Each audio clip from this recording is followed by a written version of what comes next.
Thank you for coming. Thank you for having us. I was just telling about Y-Combinator briefly. I said there are many companies in the valley, in the world actually, came out of YC. And like, just to give a few examples, I quickly remember Dropbox and like Airbnb are the two of hundreds of popular ones that I can remember quickly. And I also mentioned that the total market cap of the YC companies is around $30 billion. So, what is YC? At the most basic level, it's a venture fund, early stage venture fund. We typically invest about $120,000 for 7% of the company, which is kind of a norm now. You hear a lot of accelerators, incubators. There were certainly accelerators and incubators before YC. We were founded in 2005. But I think this current wave and incarnation, in many ways, was kicked off by YC. Probably because of the track record. I think the reason people remember Airbnb and Dropbox, they are multi-billion-dollar companies. We have $3 or $4 billion companies in the portfolio. We have $100 million companies in the portfolio. Our portfolio overall is I think 740 companies now. Many that you probably know, and the consumer ones obviously you know, like Dropbox, Airbnb, Discuss, Reddit. There's many, many companies, Scribd. And then we also do all these other companies which you've never heard of, which are kind of below the surface of the pixels that you interact with. And I think the other thing to think about with it is that we say that we invest in early stage technology companies, but both of those things actually mean a very broad, broad spectrum. Early stage can mean anything from just an idea, no prototype, nothing, all the way up to Series A. Really, we can be of help to companies at any stage, whether they're just beginning, or they've raised a little bit of money, or they're already making revenues, or they're already profitable. So there's a real difference in the types of companies that we invest in, and also when we say technology companies, that's very broad. We invest in software startups, but also hardware companies. In the last batch, we had a couple of nuclear companies. We've got biotech companies in there now. Yeah. So there's a real mixture of everything that we get involved in and that we like to see. There was a post on your blog, on YC blog. I think it was in July. So it was before your 2014 summer batch. There were some numbers. Yep. I wrote them down. One of them was this $30 billion market cap of total YC companies. And the other data is total money raised by YC companies, which is $3 billion. So this is another huge number, I think, which is a great number. And number of YC companies worth more than $1 billion is 3. And publicly, yes. Cool. And number of YC companies worth more than $100 million is over actually 20. So there are more numbers, and like I'll get into those numbers later on. But these numbers are great. So what is the key ingredient? What's the secret sauce? I wouldn't, things like money raised or valuations are, although they're very alluring, they're very seductive. I think they're definitely the wrong things to talk about. Probably the most important thing is we invest in companies that are actually doing things that are relevant and are fundamentally solving problems that people want solved. And so I think that question is asked a lot, like what's the secret sauce of YC? And I don't think it's anything that's very glamorous. I think it is the ability. Most of the partners have built successfully, predominantly software companies, but successfully built companies. And so we do know just from personal experience what are the characteristics of a early stage product and early stage founders that tend to more likely be successful or not. And there is a lot of pattern recognition in there. We've had a lot of companies apply to us. We've had a lot of companies that we've funded, and we can see some of those criteria. We can, you know, what kind of person does it need to be, where are things moving, what are the trends. So I think a lot of it is that we have this vast database of knowledge now that we can draw from in deciding what companies that we're going to invest in, but also then when we're working with the companies that we've invested in, we have this huge amount of knowledge that can help them. Yeah, I mean, one way to think about that in a quantitative way is a traditional venture fund, early stage fund, like Sequoia will invest 14 or 15, you know, they'll do 14, 15 deals per year. And we're doing 150. So we're doing a decade's worth of deals in 1 year. And that gives us a lot of data in order to understand what works and what doesn't work. And I would say there are not many institutions in the world that are seeing the number of companies we see. In an average application cycle, we'll look at 3,000 to 4,000 companies. Yeah. We'll interview 300 of them in our office. I was going to ask that. Another question would be actually, how many applications, submissions do you get from startups? I mean, because in the last batch, there were 85 companies, I remember. There were 85 companies. We had over 3,000 applications. Well. We interviewed about 320, I think it was. Yep. So the acceptance rate is extremely low. In fact, lower than trying to get into Harvard, Yale, all these, Oxford. Yeah. So you know, it's tough, and the companies that we do. And it's not about money. It's definitely not about money, because like I'm thinking about Airbnb. It's a capital-intensive business actually. So you need capital to do Airbnb, for example. But it came out of YC and only got around $120,000. No, when Airbnb went through and when my company went through YC, it was $20,000. Yeah. Oh. And 120 is like, less, yeah. Yeah, 120 I feel like is companies that go through now, like, well normally they need cash, but like, I mean, we always discuss this in Turkey, in Turkish tech market, tech ecosystem. We always discuss about it, like getting the smart capital, smart money, or just getting the money. So you're saying that Airbnb got only $20,000. I mean, the idea is with our funding is that it gets you to the next stage. And so at the end of our 3-month cycle, we have demo day, and the idea of demo day is that coming out of the month or the 6 weeks or 8 weeks or however long after, that's the point where companies will start to raise more money. And the vast majority of companies do raise more money at that stage. And then that's where it starts to really grow with the amount of money that people are raising. And every single process of YC is so simplified. I love it. Like, it's the only way we can do it. It's so simplified. Yeah, like the way you do your demo day, the way you share your founders' information with the investors. It's so simplified, so nice. Like, I mean, I think that's another secret sauce, I guess, because like, first of all, you don't show off. Never. I mean, you're not like those really, I'm an investor, right? See, if I touch you, you're going to be a bright new star. You're not like that. You're always really, I mean, I've been at your office.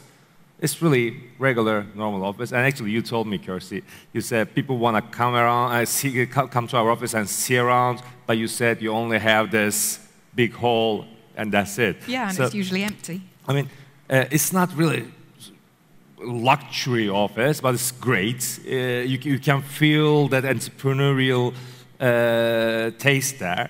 So I really like that style. I think that's another secret sauce of this whole thing.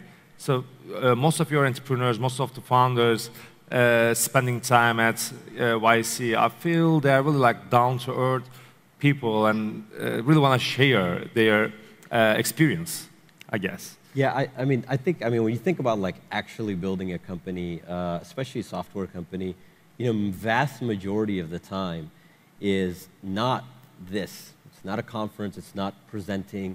It is being in many, alone or with your co-founders, a handful of people, spending a long time working. And there's nothing, and I think that, if anything, we haven't talked a lot about what actually happens in the 3-4 months at YC.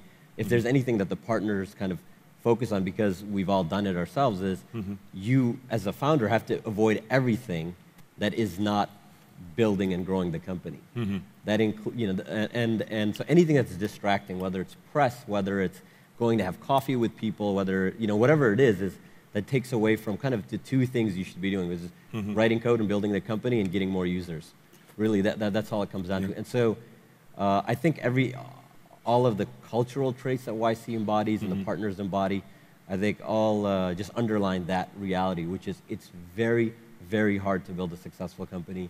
And frankly speaking, success does not come from being known. So success doesn't come from conferences and press events and being liked. It comes from knowing what users want and building and meeting those needs. And if it was obvious, we would just sit in conference rooms and come up with ideas. Really, true insights from your users come by spending a lot of time with them and building things and seeing them try it out and going through that cycle. And that just takes a long time. So anything that distracts from that kind of focus, we definitely tell the companies not to do. Yeah, and I think coming back to what some of the secret sauce for us is from our point of view, it is all about the founders, and it's all about the founders making their business a success. And so everything that we do is for that. We could be the most amazing place in the world, but if the companies that we invest in don't go on to be successful, we won't last very long. So, everything is about the advice that we give, the way that we organize the 3 months and the things that happen in the 3 months is all around making sure that those founders have the focus and the help that they need when they need it, but just the focus to, as Qasar says, to write code, talk to users, and just build that company.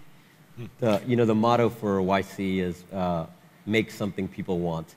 And for us, for YC, our small company, our users are our founders. And so we have to create an environment which supports the founders, not in a, I think, I tend to see some early stage funds or accelerators, incubators talk about doing all these meetings and workshops and all this, frankly speaking, nonsense, I think. And they can usually justify that in some way. Yeah. As, we'll meet customers. Yeah, and a lot of times it's like the fund or the accelerator incubator marketing themselves to the founders, and that's not the point. The point is to enable them to build good companies and kind of get out of the way. And so I think you see just that kind of permutates through the kind of it really goes through the rest of everything that we do. Kind of focuses on that. I was going to ask a question before we get on the stage. I was thinking about it, but then I realized that I already know the answer, and I was going to ask, what is the success rate, or vice versa, failure rate? I was going to ask, but then I realized that I already know the answer, because you have more than 20 companies which are valued over $100 million each, and there are 3 companies valued over $1 billion each. So totally, we can say that around is over 20. So let's say 20 plus 3, around 25 companies valued at least $100 million, and totally there are 716 companies that you, before summer batch, I'm talking about, that you invested. So we can say around 4% maybe. Yeah, I think that's probably. So we can say around 5% of YC companies can go to over at evaluation of over $100 million. Yeah, you've got to bear in mind of that. Saying this is sexy, 700 companies, there's 150 of those are less than a year old. So, this is a snapshot in time that you're talking about. And so, a lot of those 150 companies that we've invested in the last year have a huge amount of potential to reach that $100 million valuation mark, the $1 billion valuation mark. So there's certainly the potential for more than that. But even just looking at the numbers as a snapshot, it's a good number. I think if you're driving towards what percentage, 1 out of 10 or 2 out of 20, it's very difficult to tell probably in the first 5 years. And of the 700 companies, 600 of those are in the, I've not passed that threshold. So I think so far it's good, but really I think that's really to be determined. I think it's probably worth noting as well that the reason companies tend to fail, because we have seen so many of them. Justin, he's another partner. He wrote this post a couple of years ago. It says, startups don't die, they commit suicide. And I think that's really important. And we at YC try to really drive that into founders' heads is vast majority of companies do not die because Google or whatever went into their market, or that basically market dynamics are not the reason that companies die. It's because the founders themselves don't get along, they get fatigued, they run out of money, they do things that are in their control that ultimately end up having the startup to commit suicide. I mean, vast majority of startups that break up that were YC companies, they're choosing to stop working on them because it is very tough. We as in Silicon Valley, we as the tech community, a lot of times talk about startups as this like 6-month, 1-year experience. It's completely nonsensical. I mean, a good company takes 5, 8, 10 years to build. That's a long time. Yeah. And I think when you as a founder, early stage founder, are looking, and you're just at that 3-month experience with YC, you have to remember that this path in front of you is 10 years out. And so, I think success and failure rates, although they're interesting, I think what's more interesting is why individual companies choose to quit. And how do you persuade individual founders not to quit? Now, there's an alternative view also. If you're working on something that isn't successful, you have to have the ability to take feedback from the market and from your users to adjust your strategy so you do become successful, but that's like a manageable problem. Yeah, and it's something that we see as well, sticking with the failure, that it's becoming more and more the thing to do, to start a company and to be a startup founder. And not everybody is suited to it. It really is incredibly tough.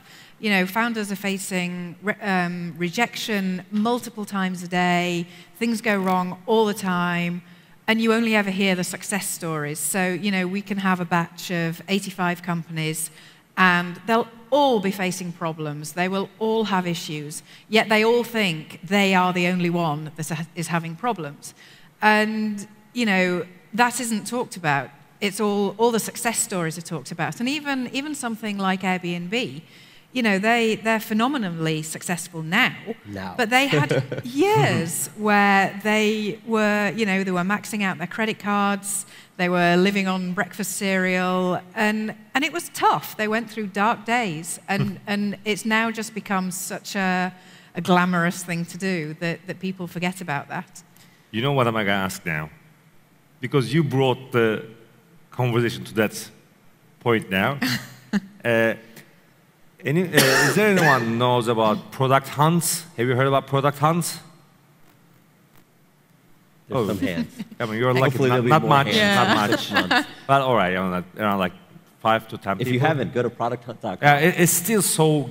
I mean, it's too geeky, isn't it? Like, product hunt is still so new for the mass audience. So, it's okay. You will know. We will. Well, it's like a 4-month-old company. Yeah. So we should probably. It's really new.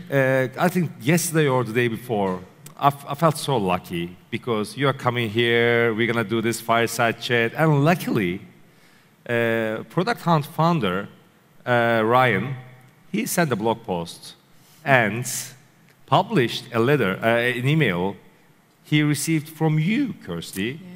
Which is about his rejection in 2011 from YC. I dash a lot of dreams. No, I'm just kidding, by the way. He didn't say anything bad. You know that blog post. I'm not saying this. I mean, it's not a bad thing, by the way. It's about the things we were talking about, actually, because Product Hunt is so popular now. You should definitely check that. And founder of Product Hunt, Ryan, I forgot his last name. Hoover. Yeah, and Ryan Hoover, he was rejected by YC in 2011. And now, in summer batch, 2014, he's a YC, Product Hunt is a YC company. And finally, you sent him the email rejecting him with really nice words. But the thing is, he's not complaining about it in his blog post. He's saying really good things about it and saying that every entrepreneur should answer those questions. I spend hours doing the application. I answered so many questions, and every entrepreneur should answer these questions, kind of things he wrote in the blog post. So I wonder, what kind of questions are they? I mean, because he really wrote about it and kept saying entrepreneurs should ask these questions, understand themselves, kind of thing. So what kind of questions do you ask?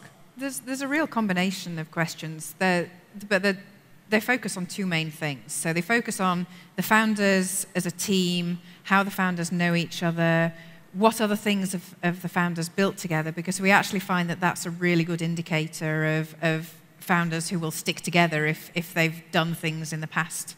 And as Qasar was saying earlier, that's such an important part of the company just being able to succeed, is that the founders can actually work together. But then the other part of the application is around the product and what the company is going to do. And they're all the kinds of questions that really any investor would want to know, and any founder who is building something should know the answer to anyway, because it's around things like who's going to... Are these questions public? I mean, can Yeah. Oh yeah, the applications are I think it's in the application form or somewhere, right? Yeah, and there's a lot of application. A lot of the YC founders will post their applications so they can, so people can see what the answers are. But all the questions are around things like who's going to use your product, why are they going to use it, what's different about what you're doing compared to everybody else, why is now the right time for this product to be a success. And so I think because they're so specific and so, you really have to answer these questions. It helps to sort out your thought process. I think there's a problem with the mic. Yeah. Is that still? Let's try. It's back up again. Test. Yeah, you're back. Okay. So if you want to check out those questions, if the applications are open now. Yep. Yeah, our plug. Applications are now open. Go to apply.Y-Combinator.com and you'll be able to see the application form on there. Yeah, you can see the questions, and also they're accepting applications from international founders, companies, definitely. And actually, you really want to get more international applications anyway. So this is like an opportunity now for I mean, in the last batch we had 187 founders, and 74 of them were not born in the U.S. I don't think either of us were born in the U.S. Nope. So I think that's just I think it's a no-brainer to understand. I think one key point that we do try to make as well is, even though YC is very Silicon Valley centric in the sense of we're based in Mountain View and we have been for a long time now, it's silly to think that the best founders in the world are just coincidentally living in Mountain View, in the small suburb, or in the Bay Area, or in California, or in the U.S. And so, we have incentive to really look outside of the U.S. to find good founders, because there's probably a disproportionate amount of good founders outside the U.S. who are not getting funding, and so we're trying to find them. So what's the deadline for applications? October 13th, I think. Yep. Oh, so they have around 1 more month to do the application? Yeah, just less. So if you want to apply to Y-Combinator's next batch, I think it's gonna the demo day will be in March. Yeah? The next one, yes. The next Come one. on, let's make it after 13th of April, because there will be direct flights to San Francisco. That Please would make life a lot easier. change it. Just for me, change it. I can bring some more friends with me. Yeah, okay. So you have 1 more month to do an application to Y-Combinator's next batch. The demo day will be on March. The batch will start in January, and it runs January, February, March. Oh God, it was great talking to you. Thanks for coming. If you want to add something else, of course you can. But by the way, I totally forgot about it. I'm going to say a few words in Turkish and then start speaking English again. Bu oturumdan sonra Kirsty ve Qasar Ben salonunda çok özel bir session yapacaklar. 3 tane startup seçtik. Türk girişimleri. 3 tane seçildi ve onlarla sahnede Y-Combinator'ın çok özel bir kendi içinde yaptığı bir oturum vardır. Buna Office Hours diyorlar. Bir Office Hours session'ını bir workshop tadında Burns salonunda yapacaklar. Küçük bir salon orası. Bu katta hemen ileride. O Burns salonu aşağı yukarı herhalde 50-60 kişi falan alır. Onun için ben izlemeye gideceğim, açık söyleyeyim. İzlemenizi tavsiye ederim. Hoşunuza gidebilir. Yani girişimler sorularını soracaklar ve onlar cevap verecekler. I was telling about office hours, which will be in like 15-20 minutes actually. It's gonna be in this little small workshop room. I said that it's only for like 50 or 60 people, maybe 70, but not a huge room. And there will be 3 startups with you. And you're going to do office hours with those 3 startups. So I said that it's going to be a great session. So if they want, they can join. So again, thank you, and see you in the other room in a couple of minutes at office hours. Thank you. Thank you.